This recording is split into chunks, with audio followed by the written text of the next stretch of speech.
ہمارے چینل میں خوش آمدید۔ تو چلیے شروع کرتے ہیں آج کی کہانی۔ آج مجھے اپنا شوہر ضرورت سے زیادہ یاد آ رہا تھا، بلکہ کئی دن ہو گئے تھے کہ میری بات بھی نہیں ہوئی تھی ان سے۔ وہ وہاں کام میں بہت زیادہ مصروف ہوتے تھے، اسی وجہ سے میں نے بھی ان کو ڈسٹرب کرنا ضروری نہیں سمجھا۔ نماز کا وقت ہو چکا تھا اور میں اپنے دیور کا انتظار کر رہی تھی کہ آ کر پہلے وہ کھانا کھا لے، پھر میں نماز پڑھوں گی آرام سے۔ اگر وہ بعد میں آتا تو مجھے جلدی جلدی اپنی نماز پڑھنی پڑتی، اسی لیے میں اس کے آنے کا انتظار کرنے لگی۔ مزید کچھ دیر بعد جب وہ آیا تو بہت خوش تھا۔ میں اس سے پوچھنے لگی کہ بھائی خیریت ہے، آج آپ بہت خوش ہیں؟ تو وہ کہنے لگے کہ ہاں بھابھی، آج تو خوشی کا دن ہے کیونکہ میری جاب لگ گئی ہے۔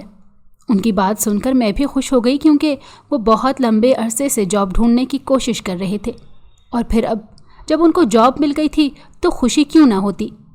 میرے دیور نے یہی خبر میرے شوہر کو سنانے کے لیے پردیس فون کیا تو میرا شوہر آگے سے غصہ ہونے لگا کہ پتہ بھی ہے دن کا ٹائم ہے، کام کر رہا ہوتا ہوں میں، کم از کم اس وقت تو مجھے تنگ نہ کیا کرو۔ میرے شوہر کی یہ بات سنتے ہی میرے دیور کی آنکھوں میں آنسو آ گئے اور اس نے بغیر کوئی جواب دیے فون کاٹ دیا اور مجھے اپنی طرف پریشان سا تکتا پا کر کہنے لگا کہ بھابھی ٹینشن نہ لے، میں بالکل ٹھیک ہوں، بلکہ ایسا کریں آج رات کو ہم دونوں بہن بھائی باہر ڈنر کریں گے۔ مجھے صاف نظر آ رہا تھا کہ وہ بات گھما رہا ہے، مگر پھر بھی میں اس سے کچھ نہ کہہ سکی اور رات باہر کھانا کھانے کی حامی بھر لی، اور پھر وہ اپنے کمرے میں چلا گیا اور میں اپنے کمرے میں نماز پڑھنے چلی گئی۔ ہمارا گھر زیادہ بڑا نہیں تھا مگر اتنا چھوٹا بھی نہیں تھا کہ ہمیں بس گزر بسر کرنا پڑے۔ ڈبل سٹوری گھر تھا، کل ملا کر 5 کمرے تھے، ایک ہال تھا، ایک کچن تھا اور 7 اٹیچڈ باتھ تھے۔ اس گھر میں صرف میں اور میرا دیور رہتا تھا، میرا شوہر تو پردیس ہی رہا کرتا تھا اور اس گھر کی ساری ذمہ داری بھی اسی پر تھی۔ لیکن چونکہ میرا دیور کمانے لگا تھا تو اس طرح دونوں بھائیوں میں اس گھر کی ذمہ داری تقسیم ہو جاتی، دونوں کو ہی کوآپریٹ کرنا پڑتا تھا۔ اور پھر رات کے وقت ایک بہترین ڈنر کروایا میرے دیور نے، سب کچھ میری ہی پسند کا تھا، خوب مزہ کیا ہم نے۔ لیکن وہ مجھ سے باتوں باتوں میں پوچھ رہا تھا کہ آپ کی بھائی سے بات نہیں ہوتی؟ میں نے جواب دیا نہیں، تو کہنے لگا کہ نظر رکھا کریں بھابھی ان پر، نہیں تو آپ کو نہیں پتہ، پردیس جا کر لوگوں نے اپنی پسند کی شادیاں کی ہوتی ہیں۔ اپنے دیور کی یہ بات سن کر میری تو ہوائیاں اڑ گئیں، لیکن میں نے فوراً خود کو اوور کم کیا اور کہنے لگی کہ جی نہیں، میرا شوہر ایسا نہیں ہے، تم اپنی یہ فلسفی اپنے پاس رکھو، خواہ مجھے ڈرانے کی ضرورت نہیں، پورا بھروسہ ہے مجھے تمہارے بھائی پر۔ یہ سن کر وہ ہنسنے لگا اور کہنے لگا کہ دیکھ لیتے ہیں آگے کیا بنتا ہے۔ دیور کی اس بات پر اب میں خاموش رہی۔ اسے لگا کہ شاید میں اس کے ساتھ کمفرٹیبل محسوس نہیں کر رہی تو وہ مجھے گھر لے آیا۔ گھر آ کر میں اپنے کمرے میں چلی گئی اور وہ اپنے کمرے میں۔ ابھی مجھے کمرے میں گئے تھوڑی ہی دیر گزری تھی کہ مجھے لگا کہ گھر کے دروازے پر کوئی آیا ہے یا شاید کوئی گیا ہے۔ میں اندازہ نہ لگا سکی مگر پھر بھی اٹھ کر دوپٹہ اوڑھ کر باہر آ گئی، لیکن باہر آئی تو باہر تو کوئی بھی نہیں تھا۔ دیور کے کمرے میں گئی تو دور سے ہی دیکھ کر واپس آ گئی کیونکہ وہ بھی سویا ہوا تھا۔ اپنا وہم سمجھ کر میں واپس کمرے میں چلی گئی۔ پھر اگلے روز جب میں نے یہ سارا واقعہ دیور کو بتایا تو ایک دم اس کے چہرے کا رنگ اڑ گیا اور گھبرا کر کہنے لگا کہ نہیں بھابھی، آپ کا کوئی وہم ہوگا، رات کے اس وقت بھلا کون آتا ہے اور میں بھی کہیں نہیں جاتا۔ اس کی بات پر ویسے تو مجھے مکمل بھروسہ تھا مگر اس کی اڑی ہوئی رنگت مجھے کچھ سوچنے پر مجبور کر رہی تھی۔ پھر وہ تھوڑی دیر میں ہی اپنی جاب پر چلا گیا۔ اس کے جانے کے بعد میں نے بہت سوچا مگر کسی نتیجے پر نہ پہنچ سکی، اسی لیے سوچا کہ اس کے کمرے میں جا کر دیکھ لوں، ہو سکتا ہے کچھ مل جائے یا کوئی سراغ لگ جائے، یا عین ممکن تھا کہ میری ہی سوچ غلط ہو۔ میرے ذہن میں چلنے لگا کہ اتنے سالوں سے میں اپنے دیور کے ساتھ رہ رہی ہوں اور مجھے یقین بھی ہے وہ ایسا نہیں ہے، پھر اس بدگمانی کی وجہ، اسی لیے اس کے کمرے میں جانے کا ارادہ ترک کر کے صفائی وغیرہ کرنے لگی اور کھانا بنا کر کمرے میں چلی گئی۔ رات کو جب دیور آیا تو اس کا موڈ بہت آف سا تھا۔ میں نے پوچھا تو صحیح جواب بھی نہیں دیا اس نے اور کمرے میں چلا گیا۔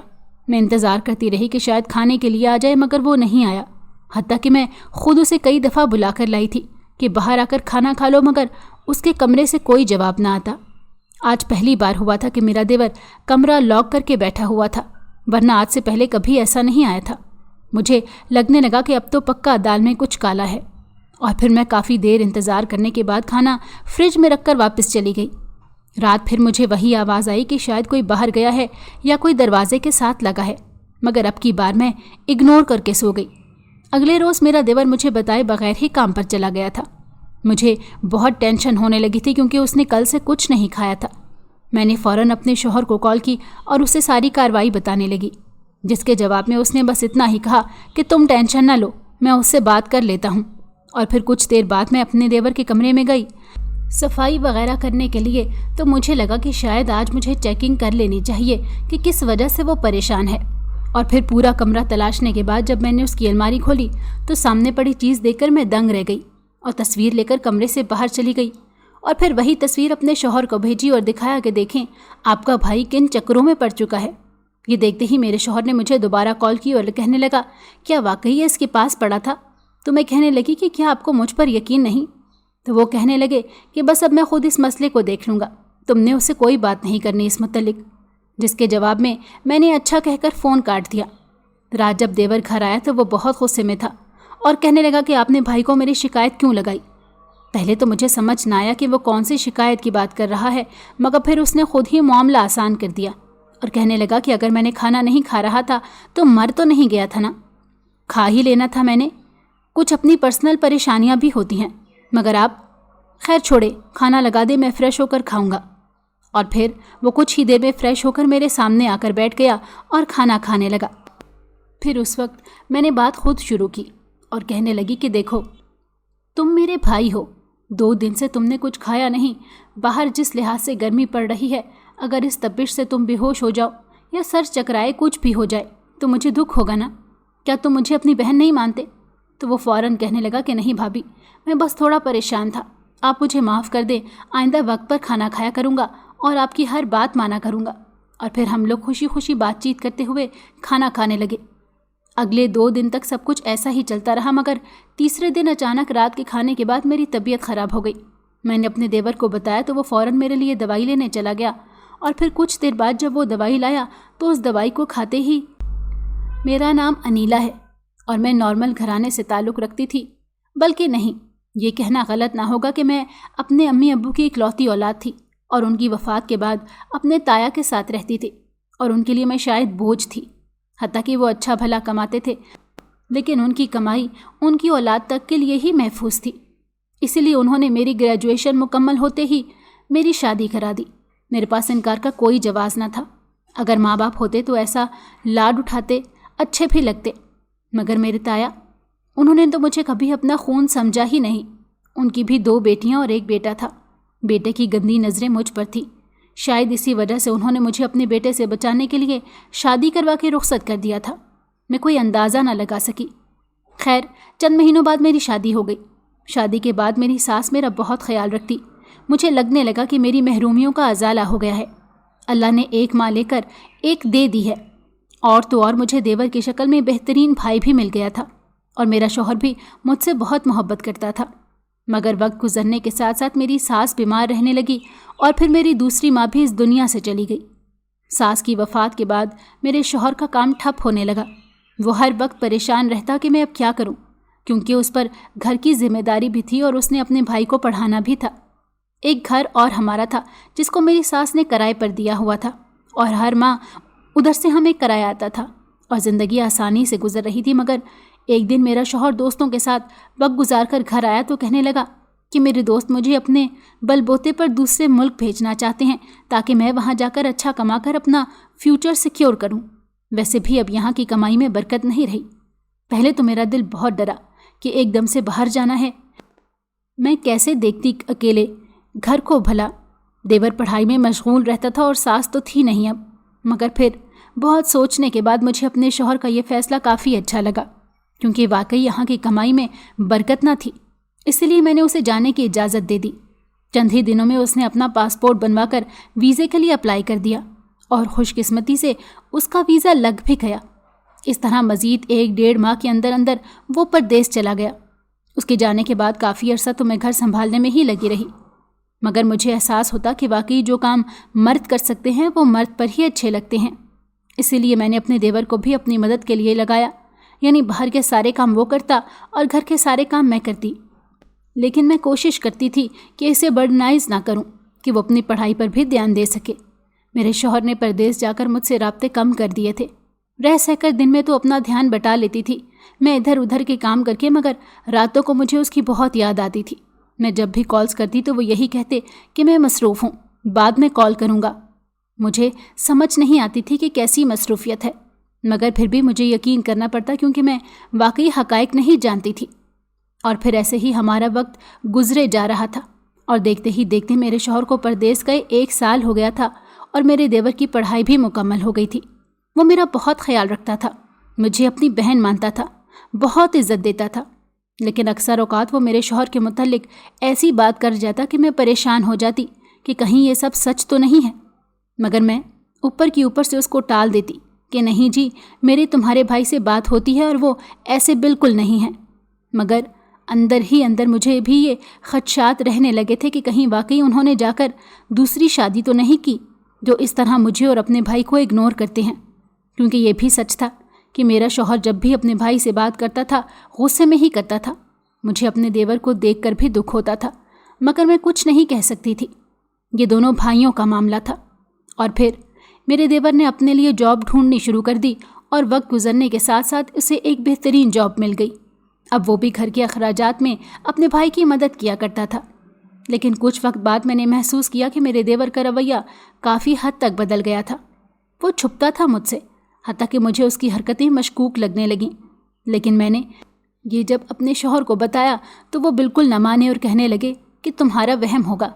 मगर फिर जब मैंने देवर की कमरे की तलाशी ली तो मुझे ऐसी चीज़ दिखी जिसकी तवक्को मुझे अपने देवर से न थी।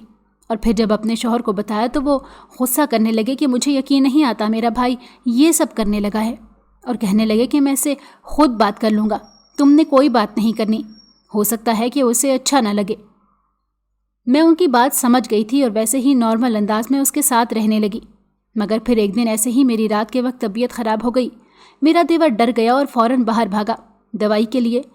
लेकिन जब उसने मुझे दवाई लाकर दी तो दवाई खाकर थोड़ी देर तो वैसे ही तबीयत रही, मगर फिर मुझे लगने लगा कि मेरी आंखों के आगे अंधेरा आ रहा है।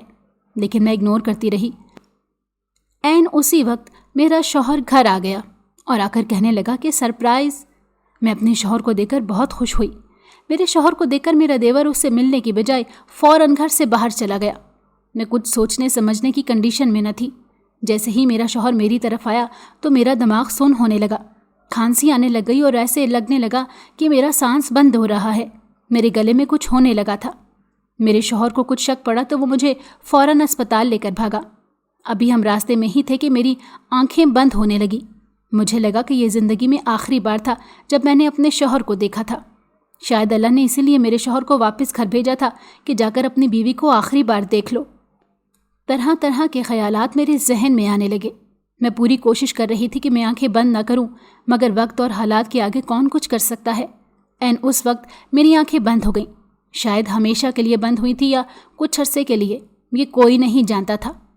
और फिर न जाने कितने अरसे बाद या कितने वक्त बाद मेरी आंखें खुली थी। मुझे होश आया था। मेरी नज़र अस्पताल में लगे छत के पंखे पर मरकूज़ थी और कितनी देर मैं टिकटिकी बांधे उस पंखे को देखती रही। कुछ देर बाद एहसास हुआ कि आसपास भी शायद कोई लोग मौजूद हैं। जैसे ही मैं नज़रें घुमा कर देखी तो मेरे बेड के बिल्कुल पास मेरा शौहर बैठा था, जिसकी आंखों से मुसलसल आंसू बह रहे थे। और दूसरी तरफ गर्दन घुमा कर देखा तो डॉक्टर खड़ी थी, जो मुझसे न जाने क्या पूछ रही थी। मुझे कुछ समझ नहीं आया। मैं खाली खाली नज़रों से सबको देख रही थी। और फिर वो डॉक्टर मुस्कुराते हुए न जाने क्या मेरे शौहर को कहकर जा चुकी थी। उनके जाने के बाद मेरे शौहर ने मेरा हाथ थाम लिया और कहने लगा कि कैसी हो तुम। इतना नाराज़ हो गई थी मुझसे कि आते साथ ही जुल्म करना शुरू कर दिया मुझ पर। उसके जवाब में मैं कुछ न कह सकी। ऐसे ही थोड़ी देर तक मुझसे सवालात करने के बाद वो कमरे से बाहर चले गए। और अब की बार जब वापस कमरे में आए तो साथ उनके पुलिस थी। मैं एकदम डर गई। आंखों से आंसू बहने लगे। लेकिन पुलिस की बात सुनकर मुझे मज़ीद ताज्जुब हुआ, जो कि मुझसे मेरा बयान लेने आई थी और पूछ रही थी कि आपने आखिरी बार क्या खाया था, कहाँ से खाया, किसने बनाया था, या किसी और के हाथ का भी कुछ खाया। जिसके जवाब में होश में आने के बाद पहली बार मैं बोली थी। मैंने कहा कि हाँ, मैंने घर का बना हुआ खाना खाया था, जो कि मैंने खुद ही बनाया था। लेकिन उसके बाद मेरे मैदे में बहुत दर्द शुरू हो गई थी। मैंने अपने देवर से कहा था कि मुझे मैदे के दर्द की दवाई ला दो, मुझसे बर्दाश्त नहीं हो रहा और फिर वो मेरे लिए दवाई लेकर आया था, जिसे मैंने खाया तो कुछ देर बाद मेरी हालत मज़ीद बिगड़ने लगी और मैं बेहोश हो गई। उसके बाद मैं नहीं जानती क्या हुआ और क्या नहीं। इस सारी कार्रवाई के बाद पुलिस ने मुझे जो सब बताया वो सुनकर मेरे औसान खता हो गए कि ये कैसे मुमकिन था भला। और फिर मज़ीद चंद दिनों के बाद मुझे अस्पताल से डिस्चार्ज कर दिया गया। उस दिन के बाद से मेरा देवर कहीं लापता सा था। पुलिस, मेरा शौहर सब उसे ढूंढने की अनथक मेहनत कर रहे थे, मगर वो कहीं भी मिलने पर रवादार न था। उसका हर दोस्त, हर रिश्ता सब जगह देख लिया था, मगर वो कहीं ना मिला। एक रात ऐसे ही उसे ढूंढ ढूंढ के जब मेरा शौहर थक कर कमरे में आकर बैठा तो कहने लगा, मुझे अपने भाई से ये उम्मीद नहीं थी। तुम इतना अरसा उसके साथ रही मगर तुम समझ ही ना सकी उसको। अपने शौहर की ये बात सुनकर मैं खामोश हो गई और कहने लगी कि छोड़ें, आप तो बाहर खुश थे ना, कर ली होगी वहाँ कोई दूसरी शादी, इसी वजह से यहाँ अपनी बीवी याद ना आई आपको। और मैं जब भी फ़ोन करती थी तो एक ही बात सुनने को मिलती कि मैं मसरूफ़ हूँ। सीधी तरह कह देते ना कि मुझे तुमसे बात नहीं करनी। मैं अपनी दूसरी शादीशुदा ज़िंदगी बहुत खुशी से गुजार रहा हूँ। मैं ही पागल थी जो यहाँ आपके इंतज़ार में बैठी रहती और आपसे बात करने के इंतज़ार में बैठी रहती थी। मेरा शौहर मेरी ये बात सुनकर कहने लगा कि ये सब फतूर तुम्हारे दिमाग में किसने डाला है। तो मैं कहने लगी कि मैं अंधी नहीं हूँ, सब दिखता है, और ये सब मुझे आप ही के सगे भाई ने कहा है। वो भला गलत बयानी क्यों करेगा। मेरी इस बात के जवाब में मेरे शौहर को एकदम गुस्सा आ गया और कहने लगे कि तुम कितनी पागल हो, अब भी उसकी बात पर यकीन करके बैठी हो। देखो तो सही उसने तुम्हारे साथ क्या किया है। वो साफ साफ हमारे रिश्ते में लड़ाई डालने की कोशिश कर रहा था, मगर मैंने अपने शौहर को बताकर बस हवा में उड़ा दिया और वहाँ से चली गई। चंद दिनों बाद एक रात पुलिस घर आई और उनके साथ मेरा देवर भी था, जिसे उन्होंने हथकड़ी लगाई हुई थी, यानी वो उसे पकड़ चुके थे। उनके गुजरे दिनों में मेरे शौहर ने मुझे बहुत बुलाने की कोशिश की थी, मगर मैं हूँ हाँ कर देती बस, और फिर उसे घसीटते हुए घर के अंदर लाए और लाकर मेरे और मेरे शौहर के सामने बिठा दिया। और फिर उससे पूछने लगे कि बताओ तुमने ये सब क्यों किया, मगर वो खामोश रहा। उन्होंने अब की बार दोबारा पूछा तो कहने लगा कि मैं अपनी माँ की वफ़ात के बाद अपनी ज़िंदगी खुद जीना चाहता था, मगर इस औरत ने मेरे हर तरह की पाबंदियाँ लगाना शुरू कर दी कि ये नहीं करना, वो नहीं करना, अच्छे इंसान ऐसा नहीं करते, वैसा नहीं करते। मैं बहुत चिढ़ गया था इन सब से। और फिर भाई, वो तो सीधे मुँह बात ही नहीं करता था मुझसे। मुझे लगता था कि ये सब भाभी ही की वजह से है, क्योंकि वो उसे भड़काती होंगी, वरना मेरा भाई भी जानता था कि मैं उससे कितनी मोहब्बत करता हूँ।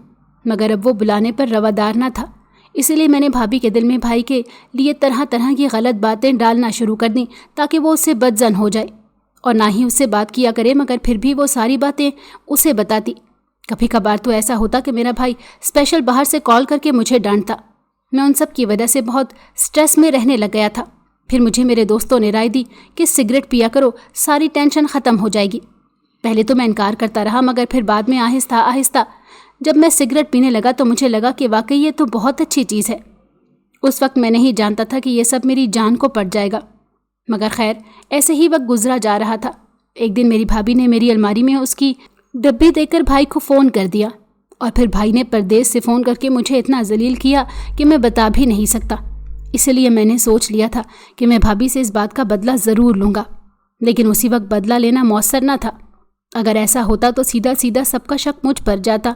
इसीलिए घर जाकर आधी अधूरी बात भाभी को बताकर उन्हें सेटिस्फाई कर दिया, और फिर 2-3 दिन बाद जब उनकी तबीयत बिगड़ी तो मैंने मौके पर चौका मारा और फिर पॉइज़न लाकर भाभी को दे दिया, जिससे उनकी तबीयत मज़ीद बिगड़ने लगी।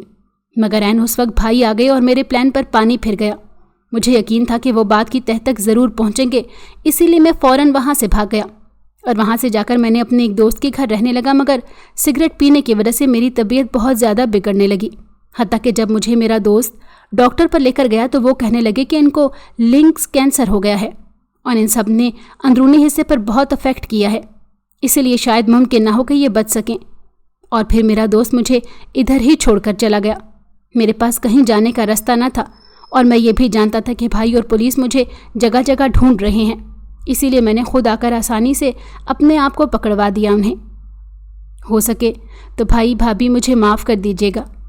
मेरे देवर की ये बात सुनकर मुझे बहुत अफसोस हुआ और मैंने अपने शौहर को कहा कि हम केस वापस ले लेते हैं, मगर उन्होंने मुझे साफ साफ कह दिया कि जो आज तुम्हारी ज़िंदगी के साथ खेल सकता है वो कल कलां को मेरे बच्चों के साथ भी यही सब करेगा। इसीलिए मुझे ऐसे इंसान पर ज़रा भरोसा नहीं। हाँ, अलबत्ता मैं इसका इलाज करवाने को तैयार हूँ, मगर ये सब भी पुलिस कस्टडी में रहते हुए होगा। और फिर पुलिस उसे वहाँ से ले गई। उस दिन के बाद से हम दोनों में से कोई भी उससे मिलने जेल नहीं गया था। हाँ, अलबत्ता उसका इलाज चल रहा था। दूसरी तरफ मैं अपने शौहर से उस पर शक करने की बिना पर माफ़ी मांग चुकी थी और वो दिल की गहराइयों से मुझे माफ़ कर चुके थे। और फिर उन्होंने मेरा भी पासपोर्ट और वीज़ा लगवा लिया था। इसीलिए कुछ दिनों बाद मैंने भी अपने शौहर के साथ ही दूसरे मुल्क चले जाना था और एक खूबसूरत, मुकम्मल और खुशहाल ज़िंदगी हमारी मुंतज़िर थी, जिस तक बस चंद दिनों में ही हमने पहुंच जाना था। अगर आपको हमारी कहानी पसंद आई हो तो हमारे चैनल को लाइक करें और सब्सक्राइब कर दें। बेल नोटिफिकेशन को भी ऑन कर दें ताकि हमारी आने वाली हर मज़ेदार कहानी आपको वक्त पर मिलती रहे।